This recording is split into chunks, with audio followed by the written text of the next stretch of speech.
Shqipëria vazhdon të përballet me sfida serioze në fushën e paraburgimit, si në drejtim të numrit të lartë të personave në paraburgim, ashtu edhe në kozgjatjen e tij. Vlerëson Gianluca Esposito, drejtori i përgjithshëm për të drejtat e njeriu dhe sundimin e ligjit në Këshillin e Evropës.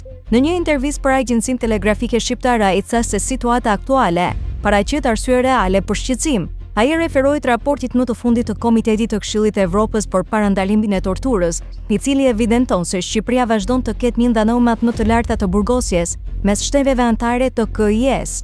Këshilli gjithashtu identifikoi një përdorim në rritje të paraburgimit duke rezultuar në mbipopullim në disa nga qendrat e paraburgimit, sipas statistikave zyrtare që nga nëntori 2025. Në buxhet e Shqipërisë kishte 4.578 të burgosur, nga të cilët 58% ishin në paraburgim.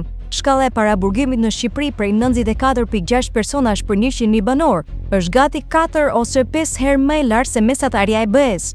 Esposito theksoi se një tjetër çështje kyçe në Shqipëri është kozgjatja e paraburgimit. Mesatarja është prej 253 ditë, apo 8.4 muaj dhe është më e larta në Bashkimin Evropian.